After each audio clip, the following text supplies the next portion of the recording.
Kalau saya sih melihat Anies Baswedan dalam 5 tahun terakhir cukup berubah ya. Maksud saya cukup berubah dalam pengertian lebih canggih gitu sebagai seorang politisi.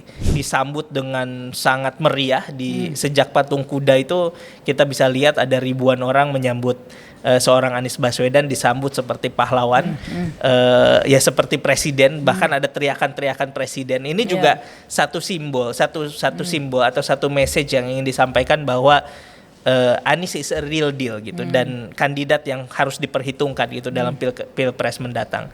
Tapi ketika Anies Baswedan kartunya dikeluarkan oleh Nasdem, ya gamenya jelas game popularitas. Jadi nggak mungkin orang lain itu akan punya cawapres yang tidak populer, karena bunuh diri aja. Ya bunuh diri, karena sudah dikeluarkan kartunya game popularitas. Ya ini juga yang membuat Pak Anies harus berhati-hati ya, karena udah dikeluarkan duluan, udah melakukan show duluan. Artinya kalau ini lomba itu nomor pertama udah keluar gitu, dan udah melakukan show gitu. Jadi yang kedua, ketiga itu bisa melihat dulu strategi apa yang dipakai gitu. Jadi harus lebih hati-hati Pak Anies dan timnya ini.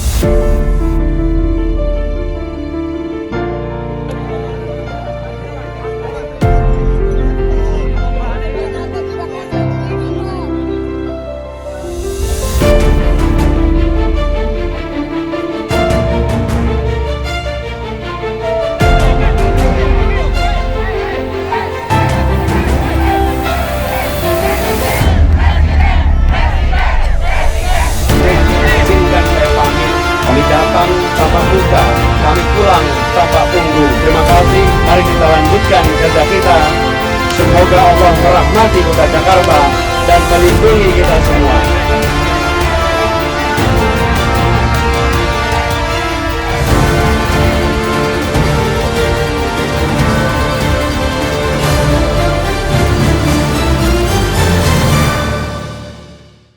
Assalamualaikum warahmatullahi wabarakatuh. Selamat berjumpa di inilah.com di acara Inilah Perspektif ya.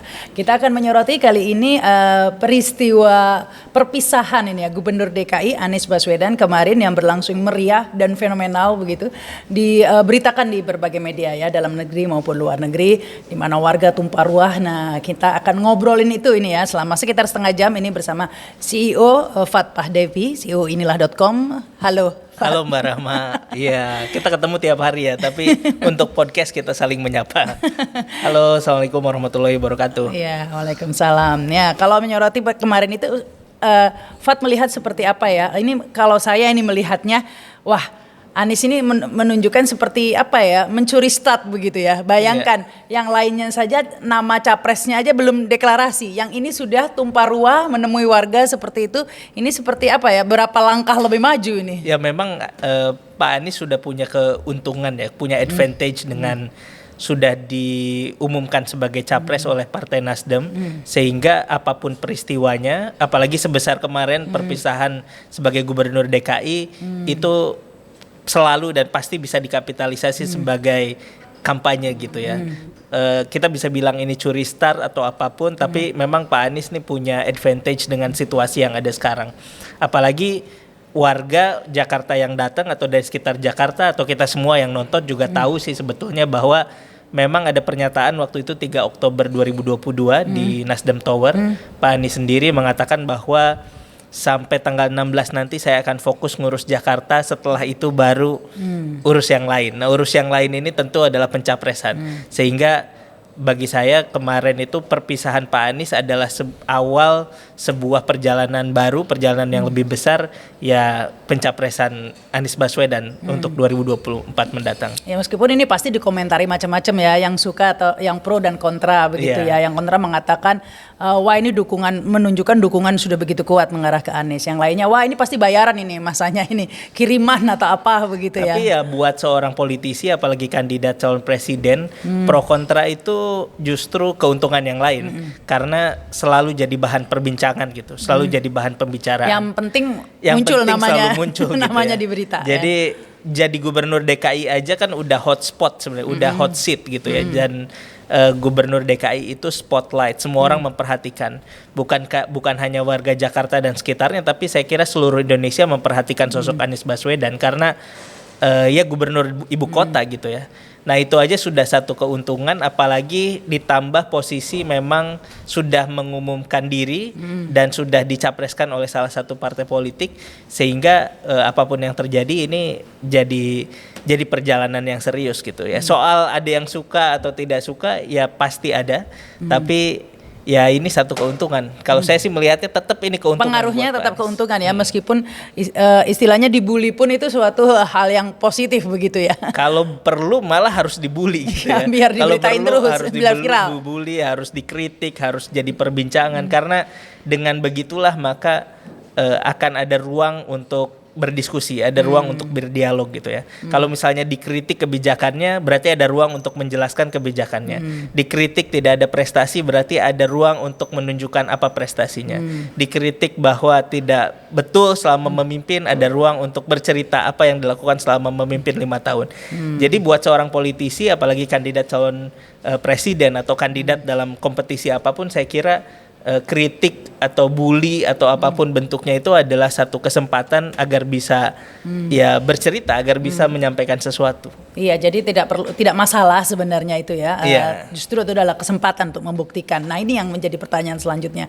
Tadi sudah disinggung oleh Fatih, apa yang dilakukan selama 5 tahun? Kalau Fat melihat apakah Gubernur DKI ini dari masa akhir kepemimpinannya ini husnul khotimah begitu ya? Atau yang lain justru melihat wah ini masih menyisakan masalah atau bagaimana? Yang menarik tuh sebetulnya adalah sampai ujung itu selalu trending topik gitu ya. Jadi sampai ujung selalu menjadi pusat perhatian dan pusat perbincangan. Nah persoalan apakah husnul khotimah atau tidak, ya tentu tergantung siapa yang melihatnya. Yang mendukung dan suka Pak Anies pasti akan mengatakan ini gubernur terbaik dengan kinerja paling sukses dibanding yang lain.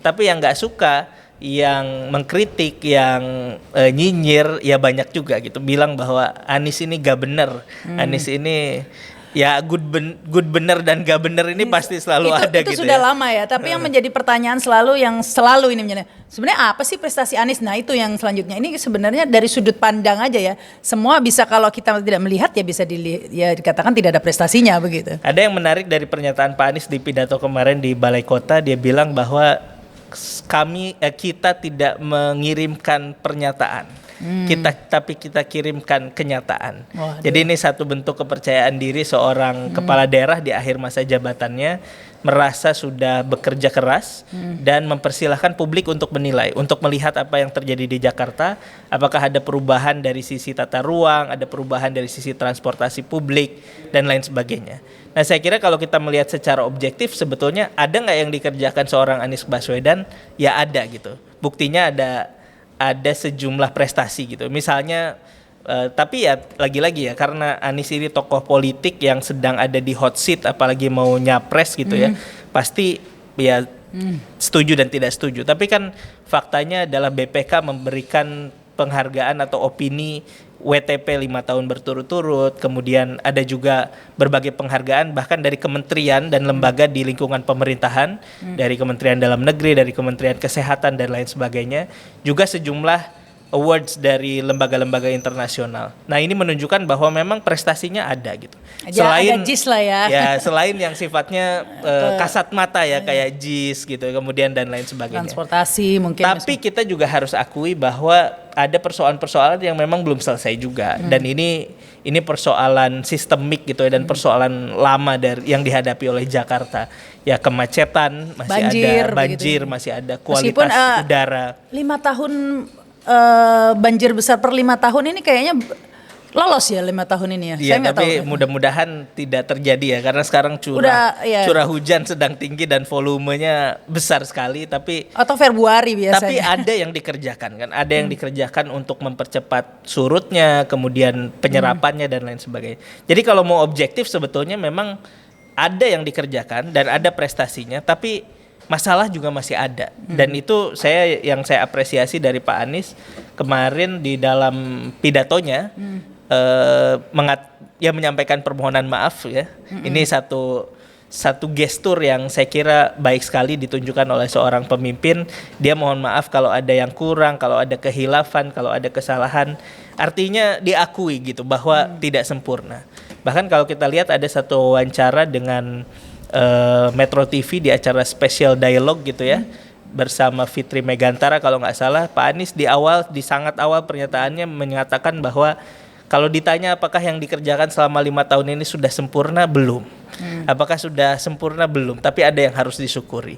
Nah, artinya ada kerendahan hati dan ada sikap ini yang patut kita apresiasi juga dari ya, seorang karena Anies memang ini Baswedan. menarik ya, Indonesia itu kan memang budayanya itu biasanya selalu minta maaf. Maaf, apa saya boleh ini? Maaf Iya, deh. iya. Selalu maaf terus. Tapi anehnya pejabat kita gak mau minta maaf. Padahal itu ya. udah budaya sehari-hari ya di Indonesia. Kalau ngomong selalu diselingi maaf, maaf dulu, maaf. Tapi kalau Ini sudah menunjukkan bahwa Anies Baswedan ini pemimpin dan politisi yang matang saya kira ya.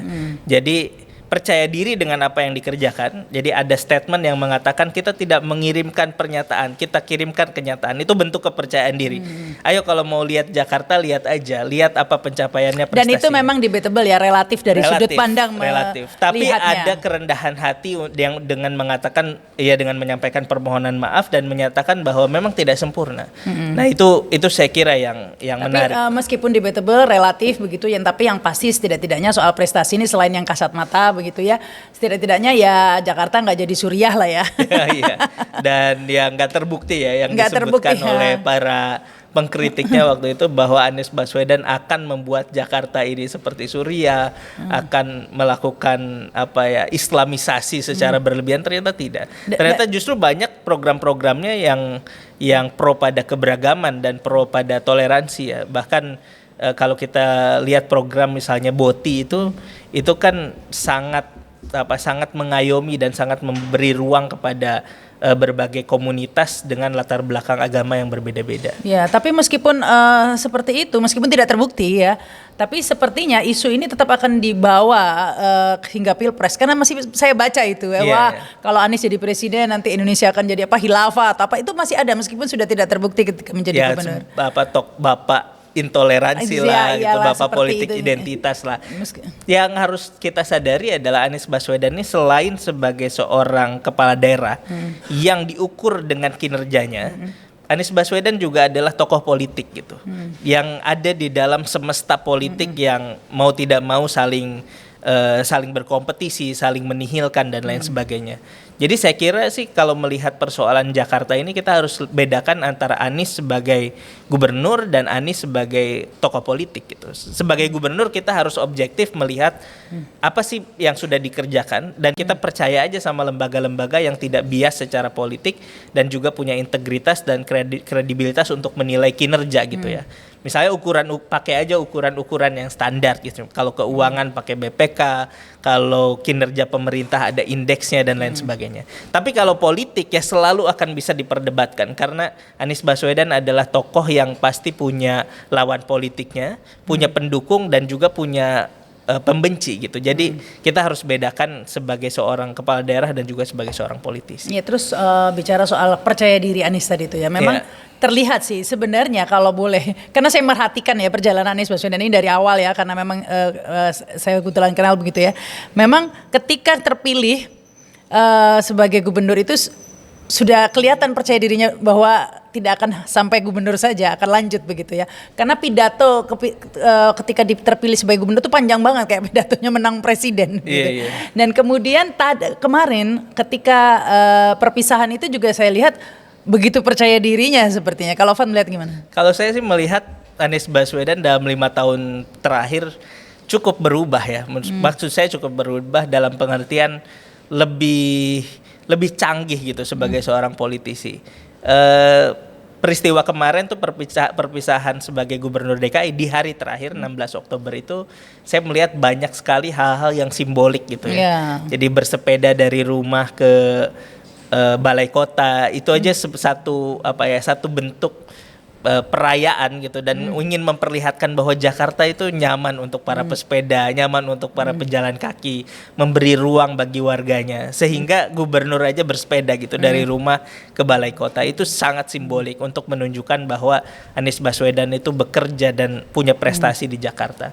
Kemudian disambut dengan sangat meriah sejak patung kuda itu kita bisa lihat ada ribuan orang menyambut seorang Anies Baswedan, disambut seperti pahlawan, ya seperti presiden, bahkan ada teriakan-teriakan presiden. Ini juga satu simbol, satu simbol atau satu message yang ingin disampaikan bahwa Anies is a real deal gitu dan kandidat yang harus diperhitungkan gitu dalam pilpres mendatang. Kemudian tiba di Balai Kota, menarik sekali Anies Baswedan berpidato menghadap utara. Jadi dari Kode Medan keras itu. Merdeka Selatan menghadap Medan Merdeka Utara yang adalah istana gitu. Ini kode keras sambil menyanyikan Maju Tak Gentar dengan mengulang-ulang lirik majulah majulah menang, disambut majulah majulah presiden. Ini satu kecerdasan politik dan juga message yang luar biasa menarik ya kalau kita lihat, dan itulah yang saya lihat gitu. Jadi Anies Baswedan sangat percaya pada apa yang sedang dilakukan dan ya kita bisa melihat sedang menuju sesuatu gitu.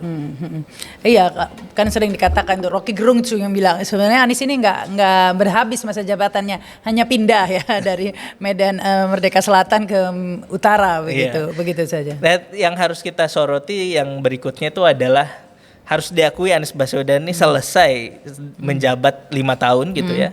Yang pertama itu dengan segala kritik, dengan segala prestasi dan lain sebagainya. Yang kedua ya sudah menghasilkan fanatisme tertentu gitu. Jadi seorang tokoh politik tuh berhasil atau tidak kalau dia sudah menghasilkan magnetisme gitu di dalam dirinya. Jadi Anies Baswedan dengan peristiwa kemarin dan juga dengan komentar-komentar yang kita bisa baca di media sosial, ini sudah punya magnetismenya sendiri gitu. Orang sudah berebut ingin bersalaman, berebut ingin berfoto. Sudah ada faktor histerik gitu yang membuat Anies Baswedan ini memang bisa menjadi pemimpin di skala yang lebih besar gitu. Tapi sebenarnya ya bukan hanya fanatisme ya sebenarnya, karena kalau fanatisme itu presiden kita sekarang Jokowi dari masa gubernur itu sudah banyak tuh jokowernya yang fanatik begitu ya, penggemarnya banyak yang rebutan salaman dulu banyak. Mungkin yang lebih utama sebenarnya Anies bukan hanya karena fanatismenya saja yang dijual, tetapi juga ada legasinya begitu. Ya, fanatisme itu kalau dalam politik sesuatu yang bagus ya. Artinya apa, punya efek histerik itu dan juga punya magnetisme yang membuat orang mau ikut gitu. Jadi hidup mati nderek seseorang gitu, hidup mati ikut seseorang. Nah, itu sesuatu yang positif. Dan kalau kita lihat bahwa selain itu juga punya ya secara strategi sudah jadi paralel. Nah, kemudian ya sama sih kalau saya melihat rute yang diambil Pak Jokowi jadi gubernur dulu kemudian jadi presiden. Agak beda karena Anies menyelesaikan masa jabatannya. Tapi dan sama lewat tangga Balai Kota ke istana gitu ya. Dan mungkin ya tadi itu Anies mungkin ingin menyelesaikan karena ingin memberikan bukti dulu begitu ya, ingin memberi legacy dulu apa begitu. Ya enggak juga ya, karena waktu pemilunya aja. Waktu itu waktu pilpresnya tiba di tengah-tengah periode sehingga Pak Jokowi harus memutuskan apakah ya waktu Prabowo 2014 belum ya. Belum. Dan Anies ini waktu 2019 pemilunya kan bisa 2019 kan dia 2017 sudah ya, tapi gubernur kan, 2019 ya yang nggak mau. Itu pilihan momentum dalam politik, memang momentum tidak datang 2 kali gitu. Dan buat Anies juga momentumnya buat saya itu kan yang membuat Sandiaga Uno tidak menyelesaikan menjadi karena ada momentum gubernur. Waktu itu Pilpres. untuk dia ikut pilpres. Sementara Anies tidak. Tapi bagi Anies memang momentumnya sekarang sebagai, nah ini tantangan juga buat seorang Anies Baswedan, apakah momentum, magnetisme, fanatisme orang ketika melihat sosoknya itu bisa dipertahankan sampai 2 tahun ke depan. Karena praktis 2 tahun ke depan tuh tidak punya jabatan, tidak punya posisi publik, tidak punya posisi politik yang tidak punya posisi publik, hanya capres gitu ya. Bagaimana memanfaatkan 2 tahun itu agar momentumnya menjadi lebih besar gitu. Nah, itu menurut saya cerdasnya Nasdem juga dengan mendeklarasikan ya. Ketika sudah tidak punya panggung ya, karena sudah tidak menjabat lagi sebagai gubernur, tapi Nasdem memberi panggung sebagai capres, sudah diusung ya, bakal capres lah ya. Nah, jadi masih tetap bisa menjadi sorotan media begitu, sehingga kemungkinan selama 2 tahun ini tidak akan hilang begitu saja Anies Baswedan. Ya, mungkin itu kayak di charter gitu ya. Jadi sebelum selesai udah disiapkan dulu kendaraannya gitu. Jadi setelah selesai memang ada hal yang dikerjakan, yaitu memproses pencapresan sampai dapat tiket utuh gitu ya. Karena mau tidak mau sekarang tiketnya belum utuh gitu, masih setengah kurang. Jadi harus utuh tiketnya, kemudian nanti dilanjutkan dengan kerja-kerja lapangan dan kerja-kerja yang lebih sistematis agar sosok Anies Baswedan tuh punya momentum yang lebih besar, elektabilitasnya lebih tinggi dan seterusnya. Tapi yang menarik adalah posisi Gubernur DKI ini selalu menjadi selalu menjadi ruang atau selalu menjadi spotlight yang bisa mendongkrak popularitas seseorang tuh sangat cepat gitu ya. Ya kita tahu Presiden Jokowi juga lewat peristiwa ini gitu ya, sehingga punya popularitas yang booming. Ya saya kira Anies Baswedan punya modal sebagai Gubernur DKI periode 2017-2022 kemarin. Modal popularitasnya sudah ada, orang udah ring a bell dengar Anies Baswedan dari Sabang sampai Merauke. Nah tinggal mengkonversi popularitas itu menjadi likability dan nanti jadi elektabilitas. Tapi masih ada waktu 2 tahun. Makanya kalau lihat elektabilitas jangan lihat survei yang sekarang gitu ya. Karena 2 tahun tuh everything could be happen. Ya tapi 2 tahun dengan mengantongi setidak-tidaknya ada Partai Nasdem yang bukan partai bocil lah ya, begitu mengusung, tentu saja ini sudah merupakan modal tersendiri bagi Anies ya untuk melakukan manuver atau movement begitu ya, sehingga tetap ada di panggung spotlight itu. Kalau kita melakukan kerja politik, yang paling mahal dalam kerja politik itu adalah memperbesar popularitas, karena popularitas ini ongkosnya mahal. Jadi membuat seorang Rahma Sarita bisa dikenal dari Sabang sampai Merauke, itu kalau pakai biaya politik gitu ya, itu memerlukan dana yang sangat besar sekali, dari mulai kampanye, canvassing dan lain sebagainya. Nah, posisi Gubernur DKI atau posisi seperti yang dimiliki oleh Pak Anies kemarin itu mengefisiensi semua ini gitu ya. Kemudian dia sudah punya modal popularitas yang cukup baik. Nah, dari popularitas dikonversi menjadi favorability dan nanti menjadi electability, itu tuh persoalan lain. Itu juga perlu momentumnya gitu. Nanti kalau udah jelas paketnya siapa, kemudian apa yang dilakukan, itu ada journey-nya tersendiri. Jadi bukan sekarang untuk menilai elektabilitas sebenarnya. Iya, dan yang menarik lagi ini saya lihat Anies Baswedan yang dengan begitu percaya diri dan begitu semangat lah sudah ya, ingin segera melakukan kerja-kerja politik begitu. In the same time gitu ya, calon-calon lain tampaknya lagi setengah mengendur begitu, karena sebelum-sebelumnya kan kita lihat banyak spanduk-spanduk kepak sayap, Benika atau banyak movement-movement, ada yang Ganjar juga melakukan, Puan Maharani melakukan. Ketika semuanya bukan mundur, kayaknya setengah kendur, ini Anies malah gaspol ini. Ya jadi apa yang dilakukan Nasdem harus diakui memang changing the game gitu ya. Nasdem ini mengubah peta permainan. Jadi kalau sebelum Anies Baswedan diumumkan secara resmi oleh Nasdem sebagai capres, memang kan gamenya bisa apapun. Apakah misalnya Pilpres itu nanti antar ketua umum partai, misalnya gamenya ketua umum partai, atau apakah nanti konsolidasi elit gitu, elit tinggal berkumpul menentukan siapa calonnya. Tapi ketika Anies Baswedan kartunya dikeluarkan oleh Nasdem, ya gamenya jelas game popularitas. Jadi nggak mungkin orang lain itu akan punya cawapres yang tidak populer, karena bunuh diri aja. Ya bunuh diri karena sudah dikeluarkan kartunya game popularitas. Artinya yang lain ini lagi menghitung ulang sebetulnya. Komposisi yang sebelumnya mungkin hampir matang lagi dihitung ulang nih dengan adanya kartu Anies Baswedan ini, apa yang harus dilakukan? Faktor popularitas apa yang harus dibentuk dan lain sebagainya. Karena mau nggak mau gamenya yang dibentuk setelah ini adalah game popularitas. It's a popularity game. Dan Anies sudah setengah jalan melakukan sehingga itu. semua harus riset lagi. Ibaratnya Nasdem udah ngeluarkan kartu as begitu ya. Yang lainnya lagi sekarang cari as lagi deh, harus terpaksa harus menyamai kalau dalam begitu ya. permainan kan udah keluar satu maka rekomposisi lagi gitu. Maka mungkin itu yang menyebabkan yang lain agak mengendur karena lagi menyusun ulang. Tapi saya kira kalau dalam politik kan kita sama-sama ngerti ya, kalau lagi senyap di publik berarti lagi riuh, berarti lagi ramai ini di elit gitu ya. Nah, iya. Sebenarnya lagi terjadi rapat-rapat dan konsolidasi yang sangat sibuk gitu ya. Cuman belum ada hasilnya, belum keluar. Sebaliknya kalau ramai di publik, di elit ini sebenarnya nggak ramai-ramai banget sepi, gitu. Karena kartunya udah dikeluarin semua gitu. Sudah putus suaranya begitu ya, Mbak ini. Nah, kalau begitu selain itu ini Anies sudah habis masa jabatannya.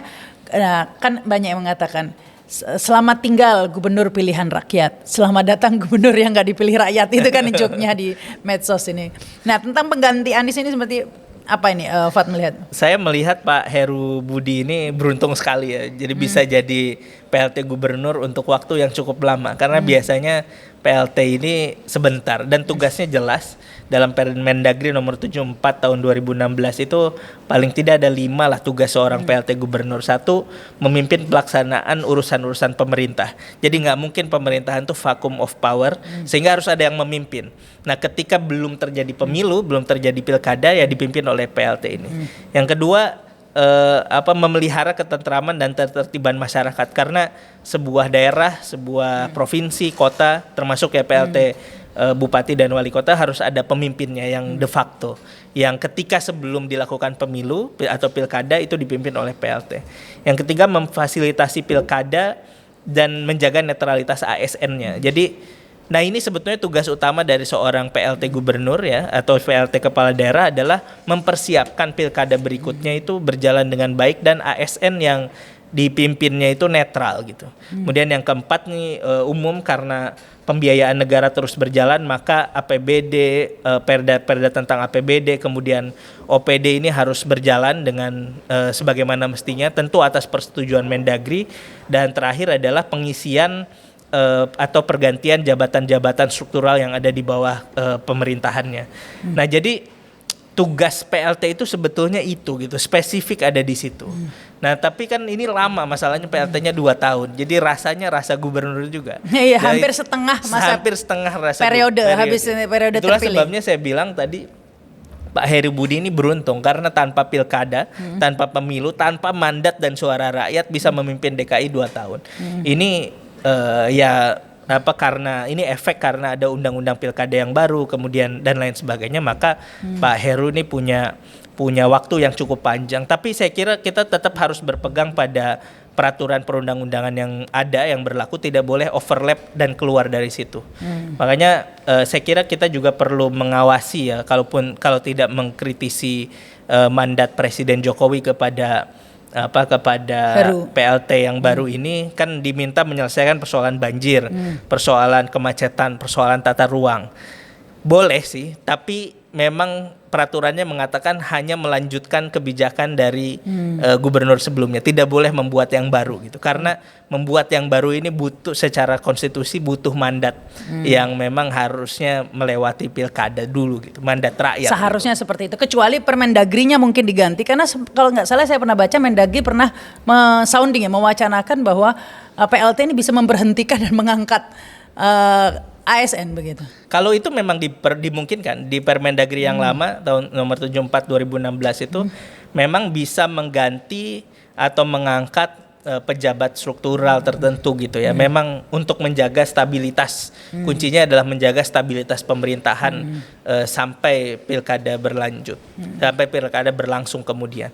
Tapi memang apakah ini justru nanti dibuat steril atau netral dari kepentingan tertentu ya ini jangan balik nanti diganti lagi orangnya semua itu kan yang dikhawatirkan. Ya, ini balik lagi ke moral dan etika politik masing-masing pejabat ya saya kira. Baik, kita kembali lagi ini ya sebelum kita akhiri mungkin saat ini yang game dari Anies Baswedan kita sudah saksikan bersama begitu ya. Kita menantikan ini biar seru begitu ya. Game dari penantangnya begitu yang tandingannya ini yang belum keluar karena mungkin tengah dibahas digodok ini kayaknya ya. Ya ini juga yang membuat Pak Anies harus berhati-hati ya karena udah dikeluarkan duluan, udah melakukan show duluan. Artinya kalau ini lomba itu nomor pertama udah keluar gitu dan udah melakukan show gitu. Jadi yang kedua, ketiga itu bisa melihat dulu strategi apa yang dipakai gitu. Jadi harus lebih hati-hati Pak Anies dan timnya ini. Kabarnya movement sudah tadi pagi saya baca ada berita anaknya Anies Baswedan, putrinya begitu tengah ada di halte kayaknya sudah jadi sorotan begitu ya semua sekeluarga begitu. Dan harus diingat bahwa setelah Anies Baswedan tidak lagi menjadi Gubernur DKI per 16 Oktober lalu, berarti 17 Oktober ini Anies Baswedan statusnya adalah calon presiden. Jadi dia bakal calon presiden belum ditetapkan KPU. Iya, bakal calon presiden. Belum ada dukungan penuh juga dari tokoh politik yang bersiap untuk melakukan kampanye presiden. Jadi ya saya kira itu. Saya kira journey berikutnya makanya saya tulis dalam artikel yang saya tulis kemarin itu Anies Baswedan akan mengawali sebuah perjalanan besar pasca perpisahan kemarin. Ya ini semoga calon-calon lain begitu ya, nggak kelamaan menggodoknya atau ini ya, karena ya ada plus minusnya, mungkin bisa observe atau bisa mengawasi movement dari Anies Baswedan, permainannya apa, tapi di sisi lain bisa kalah start ini kalau kelamaan ya nggak muncul-muncul, akhirnya orang image-nya sudah bahwa capres itu Anies jadinya kalau kelamaan nggak muncul ya. Iya, dan ini ya itu saya bilang tadi di awal, ini advantage untuk Pak Anies ya, bagaimana mengkapitalisasi ini. Jadi startnya sudah dimulai sejak kemarin gitu bahkan atau sejak sebelumnya, tapi yang sifatnya parade publik itu kemarin gitu.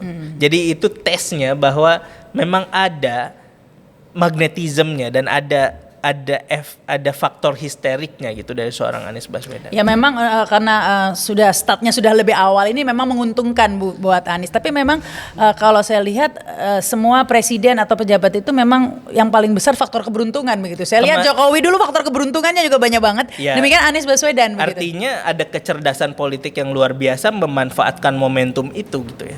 Jadi kan keberuntungan itu ketemu antara persiapan dengan kesempatan gitu. Luck is when preparation Jokowi kan, and opportunity in the right meets. moment lah. Saya nggak bilang right man, saya bilang right moment ya. Ya makanya Jokowi itu. Karena luck itu adalah ketemunya antara persiapan dengan kesempatan. Nah ini kan persiapannya tuh ya saya kira persiapannya sudah ada juga, kesempatannya sudah ada. Nah, bagaimana ini mengkonsolidasi ini semua jadi faktor keberuntungan yang karena besar. dari awal, dari menjadi gubernur pun Anies Baswedan sudah dibantu banyak dengan ketika Ahok tiba-tiba blunder begitu kan. Ya ini suatu keberuntungan, bukan ya mungkin ya, dan itu ya namanya politik ya. Tentunya ini akan menjadi bahan untuk persaingan politik begitu ya. Dan ini Anies akhirnya dengan begitu mudah ya, sepertinya nggak pakai kampanye pun orang sudah milih itu. Semua game itu ya nature-nya begitu Mbak Rahma. Jadi ada sebuah pertandingan antara Chelsea melawan Liverpool gitu ya. Liverpool mendominasi secara luar biasa, tapi gara-gara ada kaptennya kepleset, pertandingan berubah gitu ya. Nah ini juga sama gitu ya. Ini sekarang juga semua pihak harus hati-hati dan semua hal itu bisa dikapitalisasi jadi keuntungan atau dikapitalisasi atau berubah menjadi kesalahan, jadi blunder gitu. Makanya ya itu. Ya namanya politisi itu memang itu saja yang harus dilakukan, harus hati-hatinya harus itu ya. Ini mungkin pesan seru untuk Anies Baswedan juga ya. Ya ini pesan juga untuk semua pihak saya kira. Dan karena inilah perspektif, jadi kita mencoba menyajikan perspektif yang paling clear gitu ya, bagaimana melihat semua ini. Iya, yang penting semoga ini kalau kita lihat ya, kalau tidak ada kepleset tadi ya, change the game dan segala macam, ini tampaknya mulus-mulus saja nih jalan Anies. Tapi tentu saja politik itu seperti sepak bola bundar begitu ya. Bundar. Kita tidak tapi tahu. Meskipun bola bundar, ya plannya harus dipersiapkan. Ya, itu bedanya. Itu bedanya. Kan main bola yang penting main bola aja, kejar bola, tendang, beda dengan yang ada pelatihnya, ada persiapannya dan lain sebagainya. Ya. Nah itu. Iya, yang jadi selama tidak kepleset sih tampaknya memang belum ada rintangan ya. Dan itu juga message untuk semua yang terlibat dalam peta atau percaturan politik hari ini. Politik tuh bukan game perseorangan gitu. Jadi yang perseorangannya itu adalah part of the game aja. Jadi tetap organisasi politiknya atau organisasi strategi organisasinya ini nanti akan ikut menentukan seseorang berhasil atau tidak. Karena Nah, ini juga yang mau saya katakan di akhir. Kalau kita bilang Anies Baswedan berhasil memimpin Jakarta 5 tahun kemarin, ini karena organisasi yang dibangun, organisasi politik, organisasi pemerintahannya juga berhasil gitu. Kalau gagal maka ada juga kegagalan. Jadi ini bukan faktor individu sebenarnya. Iya, karena kalau untuk memunculkan kejutan-kejutan baru begitu atau nama baru, rasanya sudah too late ya. Kayaknya nggak mungkin akan muncul nama baru sebagai capres selain nama-nama yang sudah beredar saat ini ya. Sehingga kita sudah bisa memprediksi lah kira-kira apa. Ya di inilah perspektif berikutnya kita bahas siapa-siapa saja nama-nama yang harus nama kita tunggu gitu. Baik, inilah perspektif begitu ya. Terima kasih Fat, terima kasih juga yang sudah menyaksikan tayangan ini. Jangan lupa subscribe ya di YouTube channel inilah.com. Saya Rahma Zarita. Wassalamualaikum warahmatullahi wabarakatuh. Sampai jumpa. Waalaikumsalam.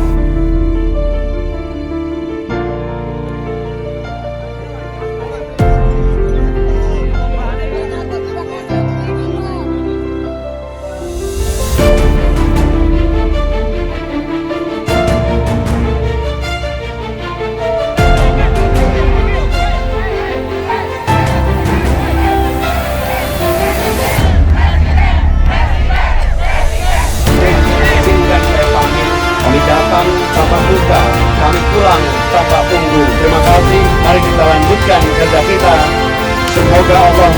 merahmati kota Jakarta dan melindungi kita semua.